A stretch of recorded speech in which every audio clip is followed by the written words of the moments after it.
अब काफ़ी सारे रिलायबल सोर्सेज से कंफर्मेशन आ चुका है कि जिंचेंको और आर्सेनल के बीच में बातें काफ़ी आगे जा चुकी हैं, एडवांस टॉक हो चुकी है। मैनचेस्टर सिटी भी अब उन्हें बेचने को तैयार है। काफ़ी सारे मैनचेस्टर सिटी के जो रिलायबल टॉप टियर जर्नलिस्ट हैं उनकी तरफ से भी ये कंफर्मेशन आ गई है कि Manchester City are open to selling Oleksandr Zinchenko if the valuation is met.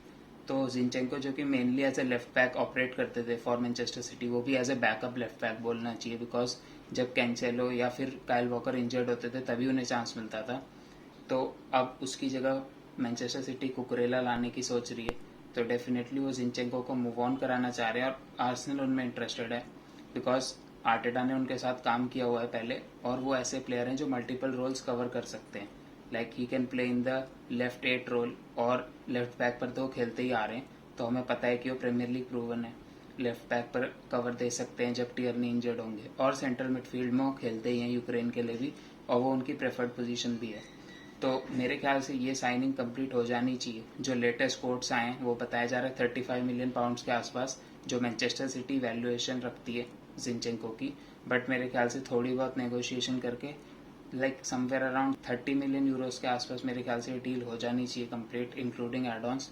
Because Zinchenko भले ही मैनचेस्टर सिटी से आ रहे हैं, 2 साल बचे उनके कॉन्ट्रैक्ट में, बट वहाँ पे वो बिग पार्ट प्लेयर ही थे, तो ऐसा नहीं है कि मैनचेस्टर सिटी उनके लिए एकदम 40-50 मिलियन यूरोज मांगेगी या 40-50 मिलियन पाउंड्स मांगेगी।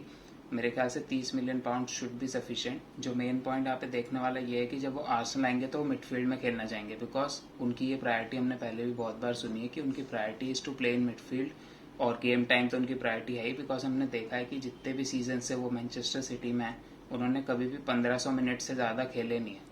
तो मतलब बहुत कम गेम टाइम उन्हें मिलता है मैनचेस्टर सिटी में, और जिस क्वालिटी की मैनचेस्टर सिटी की स्क्वाड है उससे सेंस बनता भी है कि उन्हें कम गेम टाइम क्यों मिलता है। जैसा कि मैंने बताया कि आर्टेटा का उनके साथ पहले से अच्छा खासा रिलेशनशिप है। जब आर्टेटा मैनचेस्टर सिटी के साथ असिस्टेंट कोच थे, उन्होंने उसके साथ पहले काम कर रखा है, तो उन्हें पता है कि प्लेयर किस क्वालिटी का प्लेयर है, प्लेयर की क्या प्रेफरेंसेज हैं और क्या टीम में एडिशन देगा। तो मेरे ख्याल से तो एक काफ़ी सेफ साइनिंग होगी। लाइक 30 मिलियन में आप ले आएंगे, 2 पोजीशन कवर कर सकते हैं, प्रीमियर लीग प्रूवन है, बिल्कुल अपने प्राइम में आ रहे हैं, लाइक अभी 25 साल के हैं तो बिल्कुल प्राइम में ज्वाइन करेंगे और विनिंग मेंटालिटी लाएंगे। 4 प्रीमियर लीग ऑलरेडी जीत चुके हैं, तो मेरे ख्याल से एक श्रूड साइनिंग है। जैसे कि मार्टिनेज पे आपने मिस कर दिया, ये नहीं बोल सकते कि भाई आपने एक लेवल डाउन की साइनिंग ली, बिकॉज अभी पता नहीं है कि मार्टिनेज कैसा परफॉर्म करेंगे, बिकॉज मार्टिनेज भी 2 साल से मेनली सेंटर बैक खेलते हुए आ रहे हैं, तो आपको पता नहीं है कि वो लेफ्ट बैक पे आके कैसा ऑपरेट करेंगे।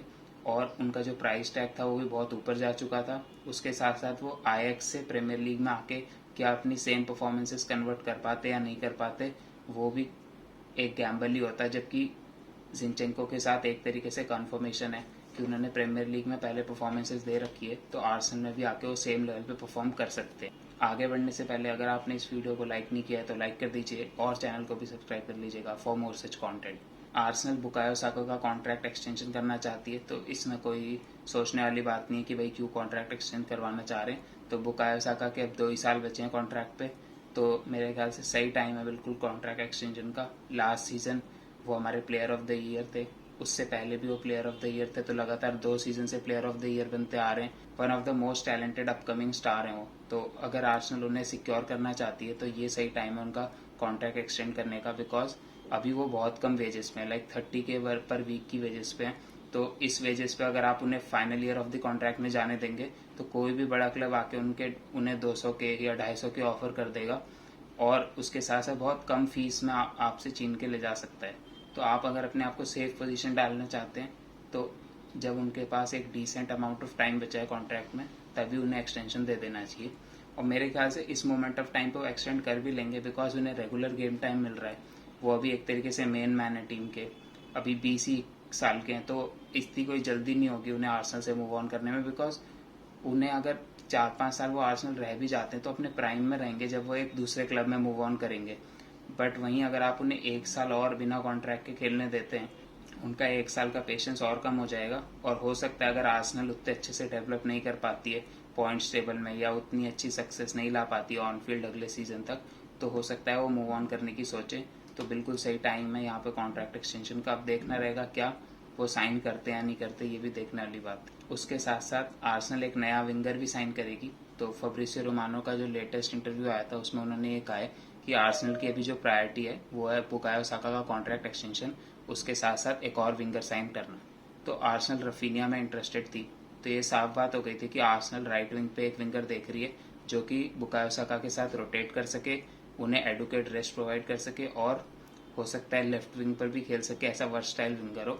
तो रफीनिया बिल्कुल उस प्रोफाइल में फिट हो रहे थे, बट जैसा कि हमें पता है कि रफीनिया के लिए मार्केट काफ़ी गर्म हो गई थी। लाइक चेल्सी वर इंटरेस्टेड, फिर उनका मूड बार्सिलोना जाने का था, अब वो फाइनली बार्सिलोना जा चुके हैं। तो आर्सेनल दूसरे विंगर्स में जा सकती है। There are like lot of wingers जो अभी अवेलेबल है मार्केट में, और जो लाइक उतने महंगे भी नहीं होंगे मेरे ख्याल से रफीनिया जितने। तो अभी तक कोई नाम निकल के नहीं आया इस मोमेंट ऑफ टाइम पे कि आर्सेनल किस विंगर पे जा सकती है। रोमानो यही बोल रहे हैं कि Arsenal are keeping their business to themselves, और काफ़ी क्वाइट रख रहे हैं एडू कि वो कौन से प्लेयर्स के लिए जा रहे हैं। तो इंटरेस्टिंग रहेगा देखना कि आर्सेनल कौन से विंगर के लिए जाती है। नए विंगर का आना इस चीज़ पर भी डिपेंड करेगा कि निकोलस पेपे कब ऑफलोड होते हैं, बिकॉज आर्सेनल मेरे ख्याल से निकोलस पेपे के ऑफलोड होने से पहले विंगर शायद ना लाए, बिकॉज निकोलस पेपे ऑलरेडी हैं राइट विंग पोजीशन पे। मार्किनो से भी आप ला चुके हैं, तो ऑलरेडी 3 राइट विंगर हैं एक तरीके से। तो निकोलस पेपे का शायद जाने का वेट करेगी आर्सेनल। और निकोलस पेपे से रिलेटेड जो न्यूज़ है वो ये है कि सेविया इंटरेस्टेड है निकोलस पेपे में इस मोमेंट ऑफ टाइम पे।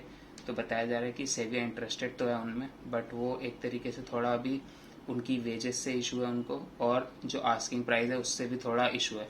तो बताया जा रहा है कि Arsenal want something around 25 million pounds, जो कि 30 मिलियन यूरोज होते हैं, और उनकी वेजेस भी काफ़ी हाई हैं। He is on something around like 160-170 के यूरोज।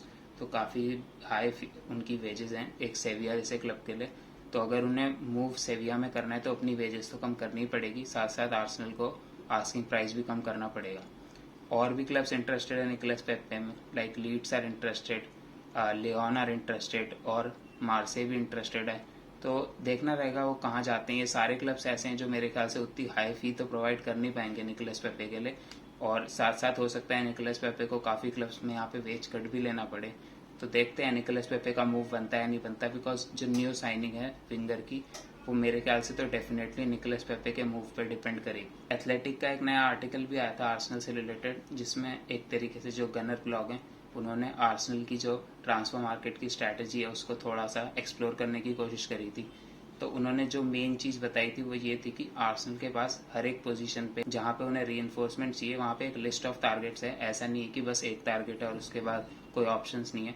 तो जैसे ही अगर उनका ए टारगेट नहीं अचीव कर पा रहे हैं तो वो बी टारगेट पे जा रहे हैं, सी पे जा रहे हैं, डी पे जा रहे हैं। तो नंबर ऑफ टारगेट्स हैं जिनसे कॉन्स्टेंटली जो आर्सेनल की टेक्निकल टीम है लाइक एडू है और जो उनकी टीम है वो कॉन्स्टेंटली सारे क्लब से एक तरीके से कॉन्टैक्ट में है रिगार्डिंग द प्लेयर। कि जैसे अभी मार्टिनेज वाली डील यूनाइटेड की तरफ गई, तुरंत जिनचेंको वाली चीज़ें एक्टिवेट होने लग गई और बहुत तेज़ी से डील आगे बढ़ गई, और हो सकता है कि कुछ दिनों में वो डील कंप्लीट भी हो जाए। तो मेरे ख्याल से एक राइट अप्रोच है कि भाई आपके पास नंबर ऑफ टारगेट्स होने चाहिए, बिकॉज कोई भी प्लेयर कभी भी आपको मना कर सकता है और दूसरे क्लब में जा सकता है। तो you can't be just sticking with a single player. तो काफ़ी इंटरेस्टिंग था ये आर्टिकल पढ़ना। उसके साथ साथ उन्होंने ये भी कहा है कि लूकस पकेटा अभी is not the priority for Arsenal. तो एक टाइम पे काफ़ी रिपोर्ट्स आ रही थी कल तक कि आर्सेनल हो सकता है एक 50 मिलियन यूरोस की बिड सबमिट करे फॉर लूकस पकेटा। ये ज़्यादातर वैसे तो फ्रेंच आउटलेट्स की तरफ से ही आ रहा था, और ये आ रहा था कि Arsenal see him as a left centre mid, जो कि एक लेफ्ट नंबर 8 के रोल में खेल सके। बट अब जहाँ तक मुझे लग रहा है अगर जिनचेंको आते हैं तो लूकस पकेटा के आने का चांस थोड़ा कम हो सकता है, या ऐसा हो सकता है कि लूकस पकेटा जो विंगर हम देख रहे हैं उस फॉर्म में आए कि वो 8 भी खेल लें या विंगर भी खेल लें।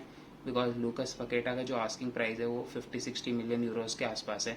तो मेरे ख्याल से विंगर और लूकस पकेटा दोनों तो शायद ही आ पाए। तो एक ही प्लेयर आएगा मेरे ख्याल से, या तो लूकस पकेटा आएंगे या एक विंगर आएगा हाई क्वालिटी। और मैं तो यही चाहूँगा कि एक हाई क्वालिटी विंगर आए, बिकॉज जो लेफ्ट 8 वाला रोल है वहाँ पे हमारे पास बहुत सारे प्लेयर हैं, लाइक ग्रैनिट जाका इज़ देयर, लोकोंगा भी वो रोल खेल सकते हैं, फाबियो वियरा भी वो खेल सकते हैं। तो there are number of people जो वो रोल खेल सकते हैं आर्सेनल पे। और अनलेस हम ग्रानिट जाका को सेल नहीं कर रहे तो मेरे ख्याल से एक एक्स्ट्रा प्लेयर लाने की वहाँ पे ज़रूरत नहीं रहेगी, क्योंकि उन्हें हम गेम टाइम प्रोवाइड नहीं कर पाएंगे। तो या तो लूकस पकेटा एक मेनली एज अ विंगर आएंगे who can play as a left 8, या फिर सिर्फ हम एक आउट एंड आउट विंगर लाएंगे, जैसा अभी काफ़ी सारी नई रिपोर्ट से हमें पता चल रहा है। उसके साथ साथ अगर कुछ आउटगोइंग्स डिस्कस कर लें तो ओमारी हचिनसन जो कि हमारे अकेडमी के प्लेयर थे, one of the upcoming talents थे, वो काफ़ी बार बेंच पे भी थे आर्सेनल के मेन टीम के साथ। बताया जा रहा है he will be joining Chelsea. तो उनके जो एजेंट्स हैं उनके साथ आर्सेनल का रिलेशनशिप कुछ खास नहीं था और उनको ऐसा लग रहा था कि उन्हें फर्स्ट टीम फुटबॉल में आर्सेनल इंटीग्रेट कर देगी काफ़ी जल्दी, बट उनसे प्लेयर आगे निकल गए जैसे मार्सेलो फ्लोरेस, मिगेल अजीज, ये थोड़ा आगे निकल गए। तो मेरे ख्याल से इस बात से भी वो खुश नहीं थे, तो इसलिए वो शायद चेल्सी ज्वाइन कर रहे हैं अब। और चेल्सी पे वेजेस का भी कुछ है कि चेल्सी वेजेस ज़्यादा प्रोवाइड करती है, तो देखना रहेगा कि चेल्सी जाने का मेन रीज़न क्या था, अभी पता नहीं चला है, but let's hope that he has a good career there. उसके साथ साथ Nuno Tavares could be going on a loan और ओलंपिक मार्से बताया जा रहा है कि काफ़ी इंटरेस्टेड है उन्हें साइन करने में, और इस मोमेंट ऑफ टाइम में सबसे आगे ओलंपिक मार्से ही चल रही है उनकी साइनिंग के लिए। तो देखना रहेगा कि आर्सेनल एक और प्लेयर मार्से को लोन पे भेजती है, लाइक हमने पहले सलीबा भेजे हैं, गुंडूजी भेजे हैं। देखना रहेगा कि नूनो टवारेस कहाँ जाते हैं लोन पे, और उनका लोन पे जाना तभी होगा जब कोई लेफ्ट बैक ऑप्शन आ जाता है, जो अभी दिख रहे हैं जिनचेंको आते हुए। तो देखना रहेगा नूनो टवारेस का डेवलपमेंट कैसा होता है। उसके साथ साथ Austin trustee Birmingham city join कर चुके हैं। तो ऑस्टिन ट्रस्टी जिनको जनवरी में आर्सेनल ने साइन किया था फ्रॉम MLS, कोलोराडो रैपिड्स एक टीम है MLS की, वहाँ से साइन किया था। ही से सेंटर बैक, और आर्सेनल ने 6 महीने के लिए उन्हें वहीं पे लोन पे रख दिया था। उसके बाद अब चैंपियनशिप की टीम बर्मिंघम सिटी में उन्हें भेज दिया गया है। देखना रहेगा उनका यूरोप में कैसा परफॉर्मेंस रहता है MLS से मूव करके। आज की वीडियो में इतना ही, मिलता हूँ अगली वीडियो में और आर्सेनल रिलेटेड कंटेंट के साथ। तब तक के लिए take care and good bye.